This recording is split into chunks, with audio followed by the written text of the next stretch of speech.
है गांव धनाना, जिला सोनीपत, हरियाणा का रहने वाला हूं और मैं संत रामपाल जी का छोटा भाई हूं नाते में।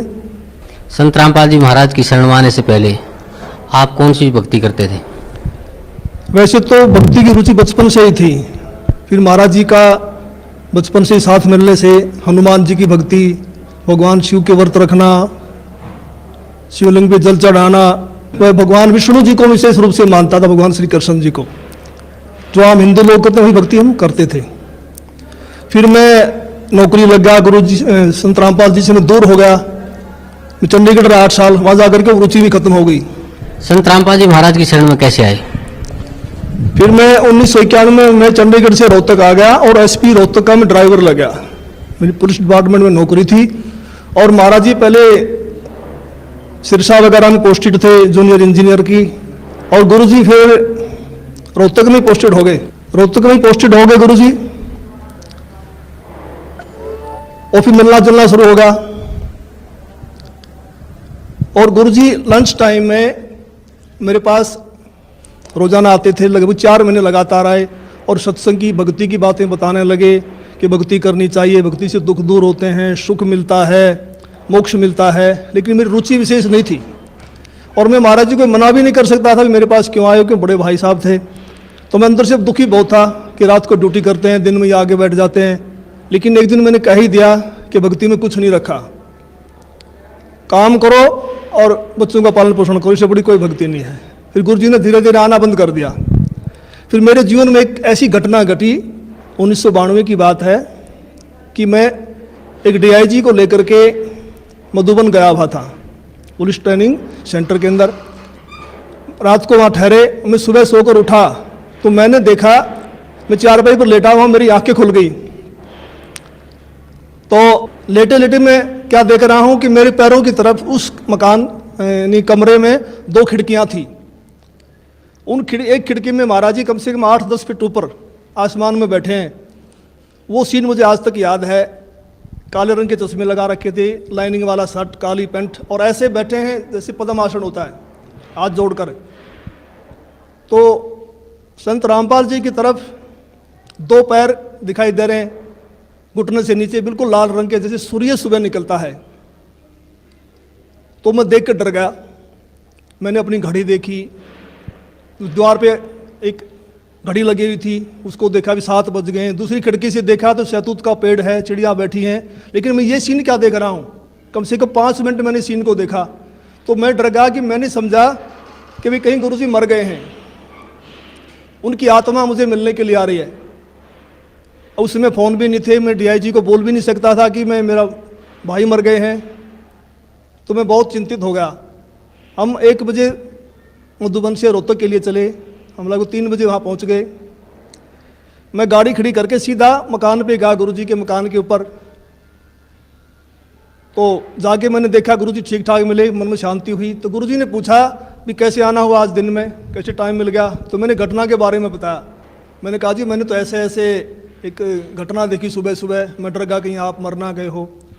तो महाराज जी ने कहा कि मेरे स्वरूप में कबीर परमेश्वर आए थे और अब आपको भक्ति मिल जाएगी।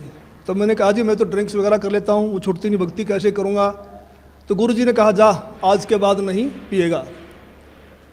तो उनके एक शब्द से ऐसी दीवार खड़ी होगी कि आज 1992 की बात है, आज 2013 हो गया, यानी लगभग 21 वर्ष हो गए।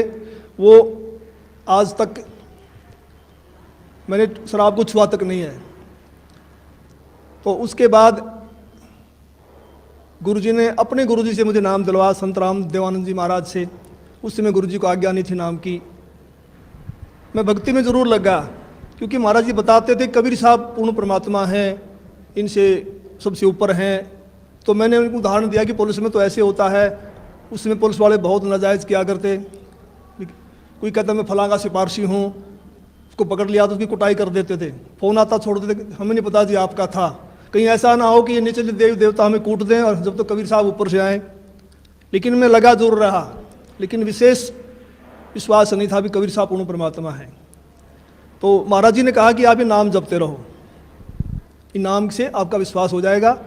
तो फिर 1994 में गुरु जी को आज्ञा होगी नाम की। फिर महाराज जी ने दोबारा से हमारे को नाम दिए, फिर सार नाम दिया। मैं भक्ति में लगा रहा, लेकिन कबीर साहब के बारे में मैं पूछता था कि वेदों में दिखाओ, गीता जी में दिखाओ, तो महाराज जी कहते समय आने तो सब कुछ दिखाऊंगा मैं, अब ये करते रहो। तो फिर ऐसी घटना घटी कि एक दिन मैं सोया हुआ था और मेरी आत्मा निकल के ऊपर ब्रह्मांड में चली गई, बहुत ऊंचाई पर। वहाँ विष्णु भगवान खड़े हैं श्री कृष्ण जी के रूप में, उनके सिर पर ऐसे मोर का चंदा है, मोर मुकुट है, और मेरे से कह रहे हैं कि जिस भक्ति पे आप लगे हो ये भक्ति बड़ी कठिन है, ये मार्ग बड़ा कठिन है, अगर इतना आसान होता तो सभी यहाँ से निकल जाते। और एक बात का ख्याल रखना, मेरे भक्तों को मत तोड़ना। जैसे मेरी आत्मा, मेरा सूक्ष्म शरीर मेरे शरीर में आया तो मेरी आँख खोली तो मेरा सारा शरीर पसीने से भीगा हुआ था, और मैं बिल्कुल सर्दी का महीना था, मैंने कपड़े चेंज किए पसीना पोंछकर, और मैं सुबह उठ करके अपनी ड्यूटी पे आया तो महाराज जी से मुलाकात हुई। मैंने महाराज जी को बताया कि ऐसे ऐसे घटना घटी रात को। तो महाराज जी ने कहा कि आपको विश्वास नहीं हो रहा था कबीर साहब के बारे में, और आप कृष्ण जी को ज़्यादा मानते थे, इसीलिए कृष्ण जी के मुख से ही आपसे कहलवा दिया गया है कि ऊपर और शक्ति है और रास्ता है। तो उस दिन के बाद मैंने पीछे मुड़ के नहीं देखा, और फिर मैं सही ढंग से भक्ति करने लगा। सर, संत रामपाल जी महाराज से नाम उपदेश लेने के बाद आपको क्या क्या लाभ हुआ? पहले मैं सांसारिक लाभ बताऊंगा आपको, खासकर शरीर के लिए। जब मैंने गुरु जी को गुरु धारण कर लिया और मैं भक्ति करने लगा, लगभग 1999 की बात है, उस समय मेरी आयु 41 वर्ष थी, 41 ईयर, और अब मेरी 55 साल की हो चुकी है, 55 ईयर्स ओल्ड। तो मैं रोहतक में एक रेलवे रोड का नाम है बाजार में, वहाँ एक लाला जी के पास बैठा हुआ था। वहाँ एक लड़का मेरे से मिला, वो लाला जी ने, उसका नाम फकीर चंद जी थे, उन्होंने कहा कि ट्रिपल एमए है और इन्होंने ज्योतिष शास्त्र से भी एमए किया हुआ है। तो मैंने उसको भक्ति की बातें समझानी चाहिए, तो उसने कहा जी एक बार अपना हाथ दिखा दो। तो उसने मेरे हाथ देखे दोनों, पहले दाहिना हाथ देखा, कहने लगा आपकी आयु कितनी है? मैंने कहा मैं 41 वर्ष का हो चुका हूँ। तो उसने कहा आपके भाग्य में लिखा है 40 वर्ष से लेकर 45 तक बिल्कुल बेड के ऊपर बीमार अवस्था में लेटना, और आपको फला फला बीमारी लगेंगी। फिर मैंने कहा मैं तो 41 का हो चुका हूँ, मुझे तो कुछ भी नहीं है। कहने लगा 1 साल का धोखा भी हो सकता, आपको जरूर होगा। तो मैं कुछ चिंतित तो हुआ, लेकिन फिर उसने मेरा बायां हाथ देखा और कहने लगा आपकी पत्नी जिंदा है? मैंने कहा वो तो जिंदा है। कहता हो ही नहीं सकता। मैंने कहा मैं सुबह घर से आया था जब तू जिंदा थी, अब मर गई हो तो मैं कुछ कह नहीं सकता। लेकिन वो तो उसने कहा भी ये कैसे असंभव हो रहा है? तो मैंने उनसे कहा भी हम पूर्ण सतगुरु की शरण में हैं, सच्चे मंत्र का जाप करते हैं। हमारे सतगुरु कहते हैं कि भी तिल घटना मासा बढ़े वेदना लिखे जो लेख, सच्चा सतगुरु मिटा के ऊपर मार दे मेघ। हमारे सतगुरु ऐसे कर देते हैं। तो फिर मैंने 6 महीने के बाद फिर मुझे एक ऐसा ही और ज्योतिषी मिला। मैं जैसे पुलिस लाइन में गाड़ी का वायरलेस सेट ठीक करवाने के लिए गया, उस वर्कशॉप में एक इंस्पेक्टर थे इंचार्ज, वो अपनी टेबल पर ज्योतिष शास्त्र की किताब खोल के बैठे हुए थे। मैंने उनसे वही प्रश्न किया भी इसमें क्या रखा, भक्ति करो ना सच्चे नाम की। डिस्कस हुई हमारी। उसने कहा भगत जी ऐसी बात नहीं है, ये पूर्व जन्म के लेख होते हैं, भक्ति अलग चीज़ है, ये भी सत्य होते हैं। तो उसने मेरे फिर हाथ देख लिए, मेरे जो बातें उसने बताई थी वही बातें उसी ने दोहराई। तो फिर मैंने गुरु जी से प्रार्थना की, मैंने कहा जी ऐसे ऐसे बताया दो ने। तो संत रामपाल जी कहने लगे कुछ नहीं होगा, परमात्मा लेखों को मिटा देता, भक्ति करो। तो संत रामपाल जी की दया से, इनकी सच्ची भक्ति से उस पीरियड के दौरान मेरे को जुकाम तक नहीं हुआ, बुखार तक नहीं लगा। और आज मैं 55 वर्ष का हो चुका हूँ, मेरी पत्नी भी जिंदा है। और मेरी जो घरवाली थी उनका नाम राजबाला है, और वो भक्ति में विशेष रुचि नहीं रखती थी, वो किसी को भी नहीं मानती थी, बस अपने काम धंधा करती थी। तो एक बार 2004 की बात है, उसकी दोनों उंगलियां सुन्न हो गई दाहिने हाथ की। वो मेरे से कहने लगी मुझे दिखा नहीं तो हाथ सूख जाएगा। को पड़ोस के कह रहे थे एक हाथ सूख गया, ऐसे ही बीमारी लग गई थी। तो मैं रोहतक में रेडियो स्टेशन के पास गुप्ता जी हैं डॉक्टर हड्डियों के, उनके पास उनको लेके गया। उन्होंने बताया कि उसकी ये गर्दन के पास नसें होती हैं, नस दब गई है। तो उन्होंने एक्सरे लिया, दवाई दे दी, 2 महीने इलाज चलता रहा, कोई फर्क नहीं पड़ा। तो मैंने अंदर गुरुजी से प्रार्थना की, संत रामपाल जी से भक्ति करते समय कि गुरुजी अगर ये हाथ सूख गया तो बुढ़ापे में हम तो रोटी बगैर भी रह जाएंगे, परेशान होगी, को दया करो। तो जैसे मेरा ध्यान लगा हुआ था, सुमन करते करते वैसे आंख बंद हो गई। तो मुझे गुरुजी खड़े दिखाई दिए और कहा कुछ नहीं होगा बेटा, ठीक हो जाएगी। तो मैं कुछ दिन के बाद ड्यूटी से छुट्टी लेकर घर गया। मैंने उससे पूछा भी आपकी उंगलियां ठीक होगी? उसने कहा वो तो ठीक होगी। मैंने कहा ये गुरुजी ने की है, मैंने प्रार्थना की थी। कह लगे नहीं मैं तो दवाई से ठीक हुई हूँ। तो मुझे बड़ी निराशा हुई। तो कुछ यानी 2005 में उसके दाहिने पैर में बहुत जोर का दर्द शुरू हो गया। मैं उसी डॉक्टर के पास फिर लेके गया, गुप्ता जी के पास। गुप्ता जी ने फिर एक्सरे किया, फिर कहा भी रीढ़ की हड्डी की नस दब गई है, इसलिए उससे पेन है। उसने दवाइयाँ दे दी 1 सप्ताह की। मैं दवाई दिलवा करके बरवाला में सत्संग चल रहा था गुरुजी का, उसमें आ गया। उसने फ़ोन करवाया चौथे दिन, कह लगी मुझे कोई आराम नहीं है और मैं तो मर रही हूँ, तो तू सत्संग में धक्के खाता फिर रहा है, क्या रखा है सत्संग में, आ करके मुझे दवाई दिलवा। तो मैं गुप्ता जी के पास गया वहाँ उसका रिकॉर्ड लेकर के। गुप्ता जी ने कहा भी अब तो इसका ऑपरेशन होगा और कोई इलाज नहीं है।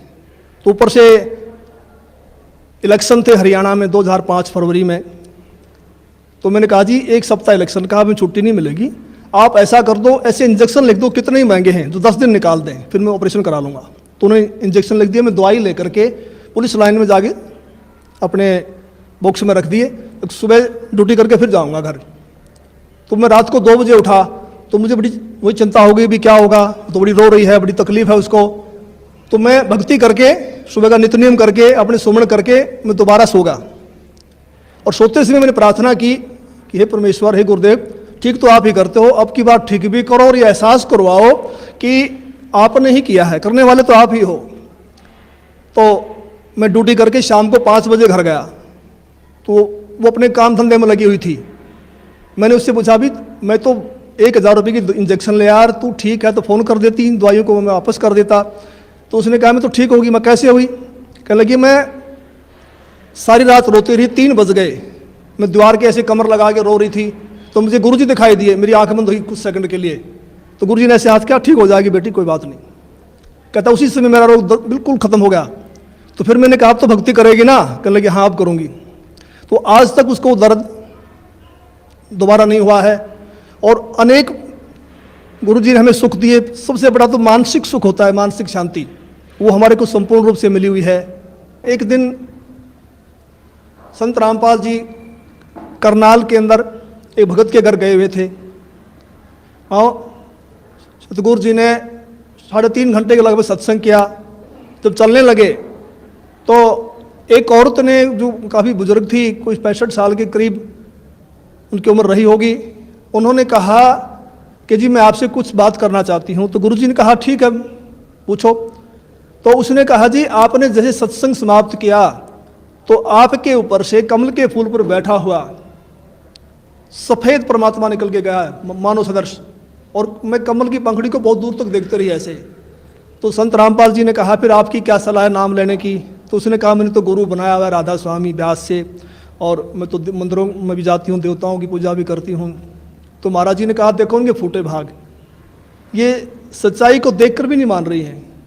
तो फिर हम चल पड़े। उस समय गुरु जी के पास सुमो गाड़ी होती थी, हम दिल्ली साइड में जा रहे थे। मैंने महाराज जी से प्रश्न किया कि महाराज जी परमात्मा का भी अजीब खेल है, जो ढूंढ रहे हैं उनको दर्शन नहीं दे रहे, और जिनको दर्शन दे दिए, जो इनको प्रकट होके बता गए,